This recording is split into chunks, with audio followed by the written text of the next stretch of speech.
Islam promotes dangerous, we might even say deadly, hygiene practices. And I'm willing to lay this down as a rule. If your religion would get you killed because of its hygiene practices, if you took it seriously, probably not the true religion, probably not from God. What do I mean here? Well, there are lots of directions we could go. For instance, I could point out that according to Surah 4, verse 3, Muslims can marry up to 4 women. And that according to Surah 4, verse 24, and other passages in the Quran, Muslims can have many sex slaves, captives that they capture in battle. So you go into battle, you capture a woman, you take her home and you have sex with her, she's your captive, and then you go have sex with your 4 wives, right? You don't know what kind of diseases that woman has, right? You just captured her in battle. You don't know if she's got syphilis or AIDS or what. You don't know what she's got. And you're going from her back to your 4 wives who are producing your children. You are spreading disease like wildfire. But we won't go in that direction. Let's just go with what we would normally think of when we talk about hygiene. Sunan Abu Dawud, number 67. I heard that the people asked the Prophet of Allah, water is brought for you from the well of Buddha. It is a well in which dead dogs, menstrual cloths, and excrement of people are thrown. The Messenger of Allah replied, verily, water is pure and is not defiled by anything. Notice what this says. Yeah. Water's brought to you. We're bringing this to you and your people, Muhammad. Oh, wow, that's nasty. And there's just one problem. The well where we're getting this is our garbage. Ooh. This is where we throw our garbage. This is where we throw our dead animals. This is where we throw used menstrual cloths. And this is where we dump our toilet buckets into. Yeah. And we're scooping up some water, so bring it to you so you can wash up and perform your ablutions. Any problem with that, Prophet of God? No, water's not made impure by anything. Nothing you can do will make water impure. Fortunately, most Muslims do not take that seriously, right? Praise Fortunately, God. If you as a Muslim took this seriously, you are dead. You will die. Fortunately, most Muslims know better than their prophet, right? Muhammad didn't know. I'm surprised. He made it through life.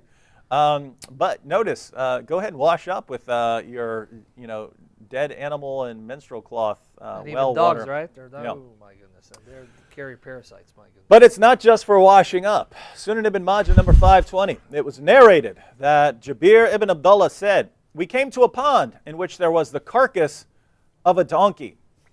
So we refrained from using the water until the Messenger of Allah came. Notice, we refrained from using the water. Smart. Yep. Smart. Maybe we shouldn't drink this water with the dead donkey floating in it. Ooh. We refrained from using the water until the Messenger of Allah came to us and said, water is not made impure by anything. It's his rule, right? You can't do anything to make what you put dead animals in it, use menstrual cloths, garbage. You can urinate in it. You can use a bath. It doesn't matter. Water is not made impure by anything. So what did they do? What did the Muslims do? Then we drank from it and gave it to our animals to drink, and we carried some with us. So we put some in our little canteens. We drank some of it. We gave some of it to our animals. Dead donkey floating in it. And if you don't know the importance of that, that's bad, ladies and gentlemen. We'll just say that. It's bad to be drinking water with dead animals floating in it. Let's read a couple more. Sahih al-Bukhari, number 5782. Allah's messenger said, if a fly falls into the vessel of any of you, let him dip all of it into the vessel and then throw it, i.e. the fly, away. For in one of its wings there's a disease, and in the other there is healing, the antidote, the treatment for that disease. So notice what he says, right? You're sitting there, you're eating something, you're drinking something, fly lands in your food. You could just throw the fly away or scoop it out or something like this.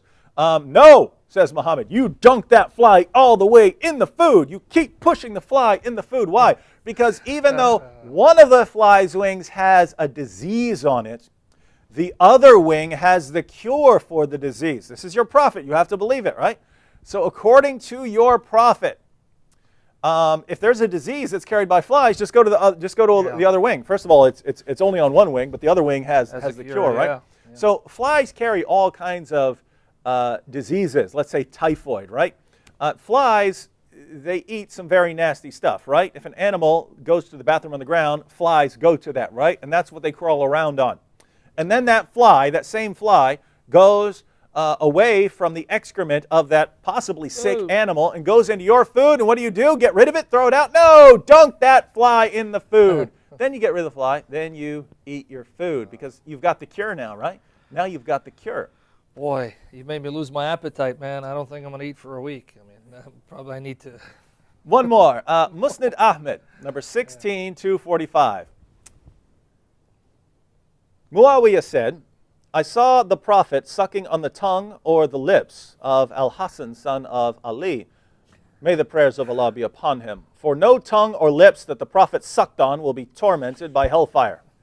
So, Muhammad, I'm not, just to clarify, I'm not insinuating that there's anything homosexual involved here. It's just some weird practice that Muhammad had where he would suck on the tongue of other boys and men, right? And in this case, it would be his grandson here, son of Ali. So, hey, grandson, come here. I want to suck on your tongue.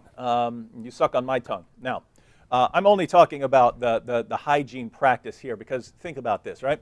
We want to wash up for dinner, right, Sam? We're going to have a good meal. Yeah. So we go and we get some water from a well with human waste and dead dogs and use menstrual cloths in it. We put our hands in there. We wash up for dinner, right? We perform our ablutions for our meal. We're going to wash up. We go sit down. We got him up. A fly who just flew off a pile of dog waste then lands in my food. I start dunking that, and now that I've dunked it in there, I know I've got all the cure off of there. So now I can eat my food, but now I'm feeling sick, right? Because I have, dead dog germs all over my hand and menstrual cloth waste all over my hands and feces and urine all over my hands because that's what was in the well. I washed up with that. Now I'm eating the food and I dunked the fly and it's got the disease on it. I'm eating that. Now I've got a stomach ache, Sam. So I want to refresh myself with a glass of water. So I get a glass of dead donkey water. They got the donkey floating in it. I take a drink of that. Now I'm feeling really bad. Call a kid over here, suck on his tongue, pass all the germs to him, and now what's the solution? We're all feeling real bad. What's the solution, Sam? Camel urine.